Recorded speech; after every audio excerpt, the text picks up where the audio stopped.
इक्षुरापुरम नाम के नगर में एक बुनकर हुआ करता था। एक लकड़हारा उसका दोस्त था।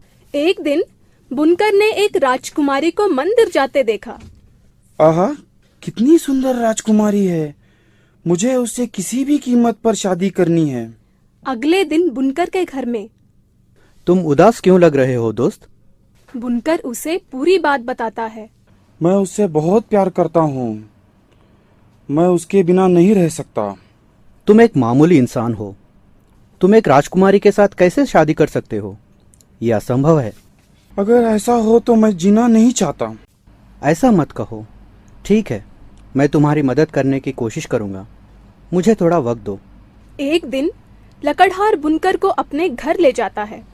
देखो, ये मशीनी चिड़िया देखने में बिल्कुल भगवान विष्णु के वाहन गरुड़ जैसी है। मैं इसका क्या करूं? ध्यान से सुनो। खुद को भगवान विष्णु जैसे सजाकर इस पक्षी पर सवार होकर महल जाओ।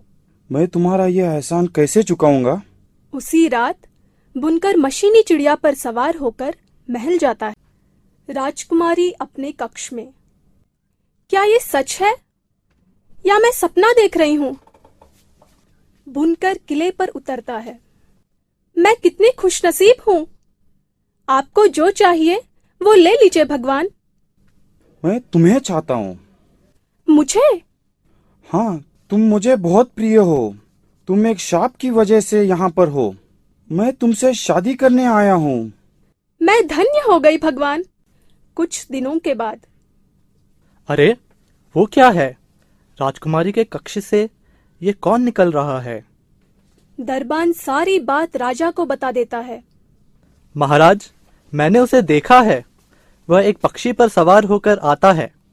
राजा तुरंत सारी बात महारानी को बता देते हैं। तुरंत पता करो कि वो कौन है। मैं उसे कड़ी से कड़ी सजा दूंगा। राजकुमारी के महल में। कितनी शर्म की बात है।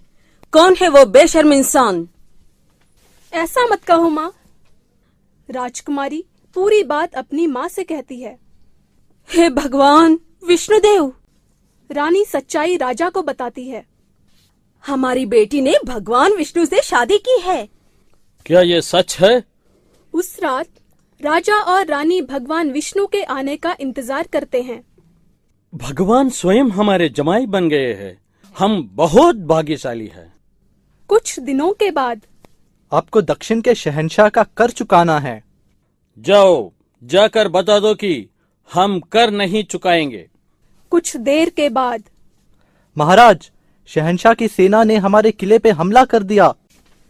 राजा तुरंत अपनी बेटी से मिलते हैं। बेटी, अपने पति से प्रार्थना करो कि वे दुश्मन की सेना नष्ट कर दे। राजकुमारी अपने पिता की इच्छा अपने पति से जाहिर करती है। ये क्या मुसीबत है? चिंता मत करो प्रिय, मैं उन पर आसानी से जीत हासिल करूंगा। अब मैं क्या करूं? भाग जाऊं या फिर सेना से लड़ते हुए शहीद हो जाऊं? दमनक कहानी वहीं रोक देता है। तुमने कहानी सुनी। क्या तुम बता सकते हो कि उस नकली भगवान का क्या हुआ होगा? वो या तो चला गया होगा या फिर लड़ाई में मारा गया होगा। नहीं नहीं, दोनों में से कुछ भी नहीं हुआ। ध्यान से सुनो। भगवान विष्णु को उस नकली विष्णु के बारे में पता चल गया। फिर क्या हुआ? भगवान विष्णु ने फैसला किया कि वह दुश्मन की सेना को खत्म कर देंगे, ताकि कोई यह न कह सके कि दुश्मन की सेना ने भगवान विष्णु का वध कर दिया, चाहे वो नकली ही क्यों न हो। तुरंत भगवान विष्णु बुनकर के शरीर में घुस जाते हैं और दुश्मन की सेना को मार देते हैं। राजकुमारी और नकली भगवान विष्णु खुशी खुशी रहने लगते हैं। इसलिए ये कहानी हमसे कहती है कि भगवान उसी की मदद करते हैं जो खुद की मदद करता है।